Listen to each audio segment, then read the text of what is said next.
मैं डॉक्टर अमित भटनागर पंतनगर कृषि विश्वविद्यालय में सस्य विज्ञान विभाग में प्राध्यापक के पद पर कार्यरत हूँ। इस चैनल के माध्यम से मेरा प्रयास है किसानों तक सही जानकारी पहुंचे ताकि उसका लाभ वो खेती में ले सकें। इस चैनल पे मैंने बहुत सारी प्लेलिस्ट बनाई हैं जो एग्रीकल्चर के कोर्स से रिलेटेड है, लेकिन किसान भाइयों के लिए खास तौर से एक प्लेलिस्ट है कृषि किसान, जिसमें मैं हिंदी में चर्चा करता हूँ। और इसमें जो चर्चा होती है वो किसानों के लिए बहुत लाभदायक है। इस चर्चा को आप जरूर सुने। आज जो मैं बात करना चाहता हूँ ये है कि जो डीएपी फर्टिलाइजर है पानी में घुलनशील है, लेकिन इसका फास्फोरस क्यों फिक्स हो जाता है। तो ये कन्फ्यूजन रहता है कि डीएपी घुलनशील है तो फिर इसका फास्फोरस क्यों फिक्स हो रहा है। तो इसका फास्फोरस भी फिक्स नहीं होना चाहिए।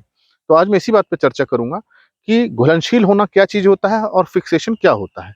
जब आप ये पूरा लेक्चर सुनेंगे तो आपको समझ में आ जाएगा। पहले हम ये समझे कोई चीज घुलनशील क्या होती है। अगर किसी चीज को हम पानी में घोलते हैं और वो समान रूप से पानी में आ जाए तो हम उसको बोलेंगे वो घुलनशील है।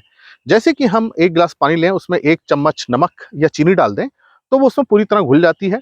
उसको अगर हम पहली घूंट पिए तो उतना ही हमें नमकीन या मीठा लगेगा जितना कि आखिरी घूंट, मतलब वो पूरे गिलास में समान रूप से फैल गई है। लेकिन अगर हम बहुत ज्यादा चीनी डाल दें उस गिलास में, बहुत ज्यादा नमक डाल दें, तो कुछ ही मात्रा घुलेगी और बहुत सारी मात्रा नहीं घुल पाएगी।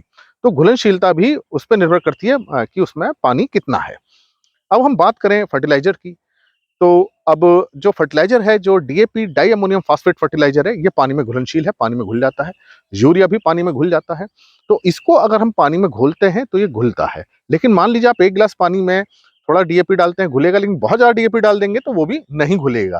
तो इसका मतलब ये नहीं है कि वो घुलनशील नहीं है, ये निर्भर करता है पानी कितना है। तो जो हम डीएपी की मात्रा डालते हैं वो जो हमारा जो खेत के जो वॉल्यूम है, जो हमारा खेत का क्षेत्रफल है, उसके अपेक्षा बहुत कम होता है, तो खेत में घुल जाता है, पानी में घुल जाता है। तो डीएपी को अगर हम पानी में घोलते हैं वो घुल जाएगा।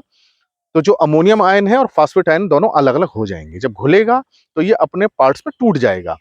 क्योंकि डीएपी जो बना है, डाई अमोनियम फास्फेट बना है, वो अमोनियम आयन और फास्फेट आयन से बना हुआ है। तो जब पानी में इसको हम मिलाते हैं, मिक्स करते हैं, तो ये अमोनियम में भी टूटेगा और फास्फेट में भी टूटेगा। अब जब ये आयन में टूट जाता है पानी में, और मिट्टी में हमने डाल रखा है, मिट्टी में पानी है, ये टूट जाएगा मिट्टी में जाकर के, और पौधे की जड़ें अमोनियम भी लेंगी और फास्फेट भी लेंगी। तो किसी भी चीज का पानी में घुलनशील होकर उसका आयन में टूटना जरूरी है, तभी जड़ें उसको ले पाती हैं। अगर हम बात करें रॉक फास्फेट की, तो रॉक फास्फेट आयन में नहीं टूट पाता है। बोन मील है वो पानी में नहीं टूट पाता है, नहीं घुल पाता है पूरी तरह से। तो ऐसे फर्टिलाइजर जो होते हैं वो अम्ल में घुलते हैं, धीरे धीरे घुलते हैं, बहुत समय लेते हैं। लेकिन जो वाटर सॉल्युबल है, जल में घुलनशील है, वो पानी में डालने पे घुल जाते हैं। तो जब घुलेंगे पूरी समान रूप से पानी में आएंगे और अपने आयनों में भी टूट जाएंगे और पौधे को मिलेंगे। तो जो उर्वरक जल में घुलनशील है, जिनकी घुलनशीलता अच्छी है, उनको जड़ें बहुत आसानी से ले लेती हैं, जल्दी ले लेती हैं। और डीएपी एक ऐसा फर्टिलाइजर है जो पानी में घुलनशील है। अब बात करते हैं कि अगर डीएपी पानी में घुलनशील है तो उसका फास्फोरस क्यों फिक्स हो जा रहा है। देखिए, जो फिक्सेशन है मिट्टी के अंदर वो एक केमिकल रिएक्शन है। कोई भी आयन अगर दूसरे आयन के साथ मिलकर एक कोई बॉन्ड बना ले, फिर वो पानी में घुलता नहीं है, वो आयनों में टूटता नहीं है, उसको हम बोलते हैं फिक्सेशन। तो ये केमिकल रिएक्शंस होते हैं कि दो तरह के आयन, एक पॉजिटिव और एक निगेटिव, इस तरह से मजबूती से बॉन्ड बना लेते हैं कि वो अलग अलग नहीं हो पाते।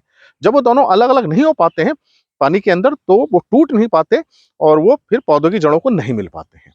अब जब हमने डीएपी को पानी में डाला, वो अमोनिया में टूटा, फास्फेट आयन में टूटा। हम यहाँ डालेंगे, पानी में डालेंगे, टूट जाएगा। लेकिन फास्फोरस बहुत रिएक्शन करता है, बहुत जल्दी बॉन्ड बना लेता है दूसरे आयन्स के साथ। फास्फेट निगेटिव वाला है, ऋण वाला है। तो ये जो पॉजिटिव वाले जो होते हैं, जैसे कैल्शियम है, उसके साथ बॉन्ड बना लेगा, जिंक के साथ बॉन्ड बनाएगा, एल्युमिनियम के साथ बॉन्ड बनाएगा, आयरन के साथ बॉन्ड बनाएगा, और ये सारे ही तत्व जो हैं ये आयन मिट्टी में रहते हैं। तो जब डीएपी पानी में घुल के मिट्टी में रहेगा, आयन अमोनियम अलग होगा, फास्फेट अलग होगा, फास्फेट कैल्शियम के साथ, आयरन के साथ, जिंक के साथ, एल्युमिनियम के साथ बॉन्ड बना लेगा। अब ये बॉन्ड पानी में टूटेगा नहीं। तो जो हमने डीएपी से फास्फोरस दिया वो फिक्स हो गया। अब वो धीरे, ये बॉन्ड धीरे धीरे धीरे धीरे टूटते हैं, बहुत जल्दी नहीं टूटते। इस कारण से जो हम फास्फोरस देते हैं वो घुलनशील होते हुए भी फिक्स हो जाता है। तो इस कारण से जो फास्फोरस वाले फर्टिलाइजर है, चाहे वो डीएपी है, चाहे वो एसएसपी है, चाहे वो एनपीके, कोई भी ग्रेड है जिसमें फास्फोरस, सारा का सारा बुआई के समय देना चाहिए। क्योंकि चाहे कितना ही घुलनशील फास्फोरस क्यों ना हो, मिट्टी में डालने के बाद वो रिएक्शन करेगा। इवन यहां तक कि वो मिट्टी के क्ले के कणों के साथ भी रिएक्शन करना शुरू कर देता है। तो फास्फोरस बहुत ज्यादा रिएक्टिव है, बहुत इसकी क्रियाशीलता है, केमिकल रिएक्शन बहुत ज्यादा करता है, इसलिए मिट्टी में फिक्स होता है। और मिट्टी के अंदर कैल्शियम प्राकृतिक रूप से है।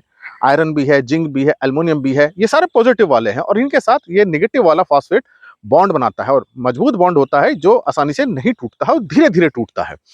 तो इसी कारण से डीएपी घुलनशील है, पानी में घुल जाती है, लेकिन फास्फोरस फिक्स हो जाता है। अब ये फास्फोरस किसी भी उर्वरक का हो वो फिक्स हो जाएगा।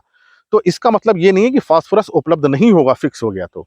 फिक्स हुआ है, वो केमिकली फिक्स हुआ है, रिएक्शन से फिक्स हुआ है, उसने बॉन्ड बनाए हैं। ये बॉन्ड धीरे धीरे धीरे टूटते हैं क्योंकि जमीन के अंदर ऑर्गेनिक एसिड्स भी होते हैं, प्राकृतिक रूप से ऑर्गेनिक एसिड्स होते हैं, सूक्ष्म जीव होते हैं, वो ऑर्गेनिक एसिड्स प्रोड्यूस करते हैं। कार्बनिक अम्ल पौधों की जड़ें प्रोड्यूस करती हैं। तो मिट्टी के अंदर बहुत सारे कार्बनिक अम्ल होते हैं प्राकृतिक रूप से जो इन बॉन्ड्स पे काम करते हैं और धीरे धीरे इसको तोड़ते हैं। तो जो फास्फोरस आज हम देंगे वो फिक्स हो जाएगा, लेकिन धीरे धीरे धीरे वो 20, 25, 15, 20 दिन बाद मिलना शुरू हो जाता है।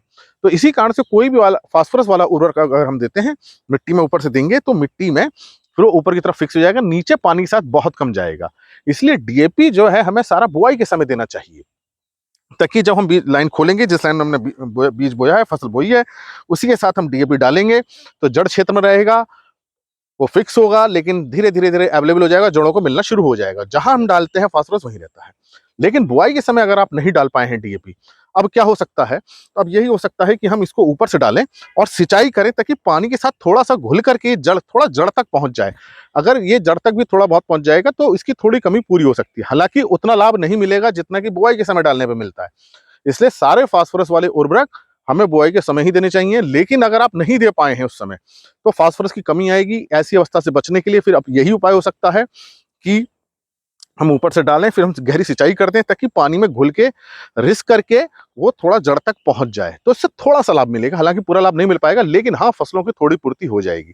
इसलिए आप ये ना समझें कि डीएपी को हमें खड़ी फसल में देना है, नहीं, ये सही प्रैक्टिस नहीं है। ये फसल को फास्फोरस की कमी से बचाने का तरीका हो सकता है, लेकिन सही तरीका यही है कि हम बुआई के समय दें। तो आप समझ गए होंगे कि घुलनशील उर्वरक का मतलब ये नहीं है कि पूरा फास्फोरस उसको मिल जाएगा, वो मिट्टी में फिक्स होता है। तो ये केमिकल रिएक्शंस होते हैं, ये मिट्टी में प्राकृतिक रूप से होते ही है ये रिएक्शन, लेकिन ये रिएक्शन के बाद जो बॉन्ड बनता है वो धीरे धीरे टूटता है ऑर्गेनिक एसिड से और वो धीरे धीरे फास्फोरस उपलब्ध होता है। तो यह बात आपकी समझ में आई होगी कि डीएपी घुलनशील है, लेकिन इसका फास्फोरस फिक्स हो जाता है, इसलिए डीएपी को हमें बुआई के समय देना चाहिए।